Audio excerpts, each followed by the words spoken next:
आज का हमारा टॉपिक है प्राइवेट कंपनी क्या होती है। प्राइवेट कंपनी के अंदर ये दो पॉइंट्स क्लियर होने चाहिए। अगर ये कंडीशन फुलफिल हो रही है तो उस कंपनी को हम प्राइवेट कंपनी कहते हैं। पहला, restrict right to transfer its shares. Private company में ट्रांसफर ऑफ शेयर्स को अलाउड नहीं किया जाता। Second, except in case of one person company limits number of members to 200, not including जो प्राइवेट कंपनी होती है एक पर्सन कंपनी को छोड़ के उसमें कम से कम 200 मेंबर्स होने चाहिए। और वो 200 मेंबर्स कौन नहीं होने चाहिए? Person who are in employment of company, जो कंपनी के एम्प्लॉयज हैं। Formally in employment of company, जो पहले कंपनी में एम्प्लॉयड थे और मेंबर्स भी थे, were members of company while in employment. अपनी कंपनी में काम कर रहे थे और वहाँ के कर्मचारी होने के साथ साथ वो मेंबर्स भी थे और continued to be a member after employment ceased, और वो एम्प्लॉयमेंट खत्म होने के बावजूद भी वो कंटिन्यू करते रहे as a member. Third condition क्या है? Prohibition of invitation to public to subscribe for any securities of company. Third point पे ये कहा गया है कि प्रोहिबिशन होता है, मनाही होती है, सख्ताई से मनाही करी गई है कि आप प्राइवेट कंपनी जो है कोई इन्विटेशन पब्लिक को नहीं देगी कि अपनी सिक्योरिटीज की हम खरीद और बेच कर सकें। सेकंड, अब आता है हमारा topic privilege and exemption available to private company. एक प्राइवेट कंपनी को क्या एग्जेम्पशंस या क्या प्रिविलेज मिली हुई है? फर्स्ट पॉइंट है minimum number of directors. Minimum number of directors में प्राइवेट कंपनी में 2 डायरेक्टर्स होते हैं सेक्शन 3 के अकॉर्डिंग, और सेक्शन 3 के अकॉर्डिंग ही ये बताया गया है कि जो पब्लिक कंपनी होगी उसमें मिनिमम नंबर ऑफ मेंबर्स जो है वो 7 होंगे। सेकेंड पॉइंट है minimum number of directors. Private company के अंदर 2 डायरेक्टर्स होंगे जबकि पब्लिक कंपनी के अंदर 3 डायरेक्टर्स होंगे। थर्ड पॉइंट है restrictions on number of directorships. इसमें बताया जा रहा है कि not more then in 10 public companies. एक व्यक्ति जो है जो डायरेक्टरशिप कर सकता है 10 कंपनी में कर सकता है, पब्लिक कंपनी के 10 से ज़्यादा में नहीं कर सकता। और मैक्सिमम 20 कंपनी जो प्राइवेट कंपनी है उसमें कर सकता है, प्रोवाइडेड कि कोई सी भी उनमें से कोई पब्लिक कंपनी ना हो, होल्डिंग कंपनी ना हो और सब्सिडरी कंपनी ना हो किसी भी पब्लिक कंपनी की। दोबारा से देखिएगा, restrictions on number of directorship क्या कहता है कि पब्लिक कंपनी के केस में 10 कंपनियों से ज़्यादा आप डायरेक्टरशिप नहीं कर सकते, जबकि प्राइवेट कंपनी के केस में 20 कंपनियों से ज़्यादा आप डायरेक्टरशिप नहीं कर सकते, बशर्ते कि वो सारी कंपनी जो हैं उनमें से कोई भी पब्लिक कंपनी ना हो, होल्डिंग कंपनी ना हो और सब्सिडरी ना हो किसी पब्लिक कंपनी की। ये केस था 20 वाला प्राइवेट कंपनी के संदर्भ में, और 10 की रिस्ट्रिक्शंस दे रखी है पब्लिक कंपनी के रिस्ट्रिक्शंस केस में। पब्लिक कंपनी और प्राइवेट कंपनी 2 चीज़ पे ध्यान यहाँ पे दिया जाएगा। फोर्थ है रोटेशनल रिटायरमेंट ऑफ डायरेक्टर्स। जितने भी डायरेक्टर्स होते हैं प्राइवेट कंपनी में वो नॉन रोटेशन बेसिस पे होते हैं सेक्शन 152 के अकॉर्डिंग। इसका मतलब है कि ऐसा नहीं है कि उनको रिटायरमेंट एज के बाद हटाया नहीं जा सकता या उससे पहले हटाया नहीं जा सकता, उनको वो नॉन रोटेशनल बेसिस पे तो हैं, पर जिस तरीके से आर्टिकल ऑफ एसोसिएशन या मेमोरेंडम ऑफ एसोसिएशन का लॉज स्टेट करेगा उनको उस हिसाब से रिटायर कर दिया जाएगा। लेकिन इस पॉइंट में ये बताया जा रहा है कि rotational retirement of directors private company में नहीं होता, वहां पे नॉन रोटेशनल बेसिस पे होते हैं। फिफ्थ पॉइंट है मैनेजरियल रेम्यूनरेशन। सेक्शन 197 के अकॉर्डिंग प्राइवेट कंपनी फिक्स करती है 11% ऑफ नेट प्रॉफिट। किसका? ये रेम्यूनरेशन जो होती है मैनेजरियल। 6 पॉइंट है participation of interested directors in board meeting. Section 184 कहता है कि जो इंटरेस्टेड डायरेक्टर्स हैं किसके, प्राइवेट कंपनी के, वो अटेंड कर सकते हैं मीटिंग, लेकिन उन्हें पहले डिक्लेरेशन करना पड़ेगा अपने इंटरेस्ट का कि वो क्यों मीटिंग को अटेंड करना चाहते हैं, क्या कारण है। 7th है राइट इशू। सेक्शन 62 के अंडर में ये बताया जा रहा है कि private company can close it's right issue before minimum period of 15 days. आमतौर पर पब्लिक कंपनी के केस में 15 दिन के लिए राइट इशू खोला जाता है, लेकिन प्राइवेट कंपनी इस 15 दिन को नहीं मानती, वो इन 15 दिन के अंदर उससे पहले भी राइट इशू का ऑफर बंद कर सकती है। 8th है kind of shares.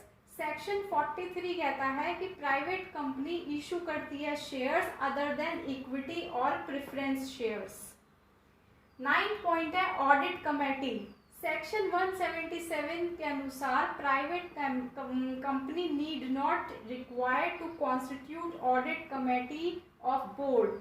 Audit committee of board private company को बनाने की कोई ज़रूरत नहीं होती, कोई नियम इसके लिए इस संदर्भ में नहीं बनाया गया है, ऐसा सेक्शन 177 को ने स्टेट किया है। 10th and last point is exemption from filing board resolution. Private company need not file resolution of board of director with registrar companies. Exemption मिला हुआ है किसी भी प्राइवेट कंपनी को फ्रॉम फाइलिंग बोर्ड रेजोल्यूशन। इसे board और resolution बनाने की, फाइल करने की कोई ज़रूरत नहीं होती। Thanks for today, that's all. Minimum number of directors में प्राइवेट कंपनी में 2 डायरेक्टर्स होते हैं सेक्शन 3 के अकॉर्डिंग, और सेक्शन 3 के अकॉर्डिंग ही ये बताया गया है कि जो पब्लिक कंपनी होगी उसमें मिनिमम नंबर ऑफ मेंबर्स जो है वो 7 होंगे।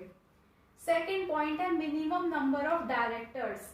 प्राइवेट कंपनी के अंदर 2 डायरेक्टर्स होंगे, जबकि पब्लिक कंपनी के अंदर 3 डायरेक्टर्स होंगे। थर्ड पॉइंट है restrictions on number of directorships. इसमें बताया जा रहा है कि not more then in 10 public companies. एक व्यक्ति जो है जो डायरेक्टरशिप कर सकता है 10 कंपनी में कर सकता है, पब्लिक कंपनी के 10 से ज़्यादा में नहीं कर सकता, और मैक्सिमम 20 कंपनी जो प्राइवेट कंपनी है उसमें कर सकता है, प्रोवाइडेड कि कोई सी भी उनमें से कोई पब्लिक कंपनी ना हो, होल्डिंग कंपनी ना हो और सब्सिडरी कंपनी ना हो किसी भी पब्लिक कंपनी की। दोबारा से देखिएगा, restrictions on number of directorship क्या कहता है कि पब्लिक कंपनी के केस में 10 कंपनियों से ज़्यादा आप डायरेक्टरशिप नहीं कर सकते, जबकि प्राइवेट कंपनी के केस में 20 कंपनियों से ज़्यादा आप डायरेक्टरशिप नहीं कर सकते, बशर्ते कि वो सारी कंपनी जो हैं उनमें से कोई भी पब्लिक कंपनी ना हो, होल्डिंग कंपनी ना हो और सब्सिडरी ना हो किसी पब्लिक कंपनी की। ये केस था 20 वाला प्राइवेट कंपनी के संदर्भ में, और 10 की रिस्ट्रिक्शंस दे रखी है पब्लिक कंपनी के रिस्ट्रिक्शंस केस में। पब्लिक कंपनी और प्राइवेट कंपनी 2 चीज़ पे ध्यान यहाँ पे दिया जाएगा। 4th है rotational retirement of directors.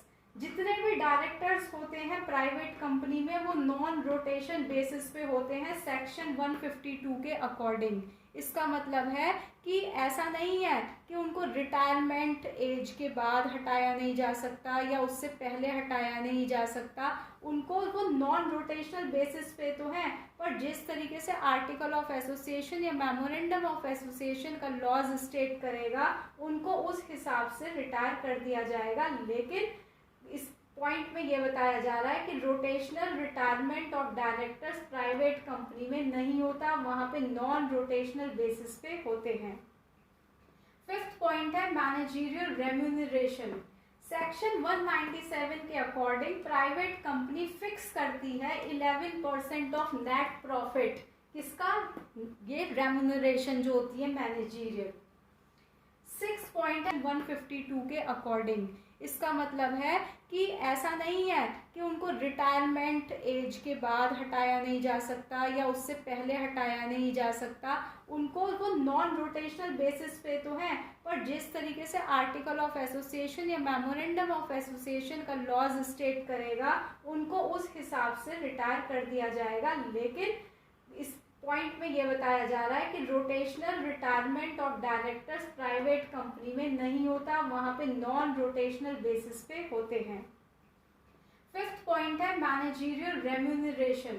Section 197 के अकॉर्डिंग प्राइवेट कंपनी फिक्स करती है 11% ऑफ नेट प्रॉफिट, किसका, ये रेम्यूनरेशन जो होती है मैनेजरियल। सिक्स पॉइंट है participation of interested directors in board meeting. Section 184 कहता है कि जो इंटरेस्टेड डायरेक्टर्स हैं किसके, प्राइवेट कंपनी के, वो अटेंड कर सकते हैं मीटिंग, लेकिन उन्हें पहले डिक्लेरेशन करना पड़ेगा अपने इंटरेस्ट का कि वो क्यों मीटिंग को अटेंड करना चाहते हैं, क्या कारण है। सेवेंथ है राइट इशू। सेक्शन 62 के अंडर में ये बताया जा रहा है कि private company can close it's right issue before minimum period of 15 days.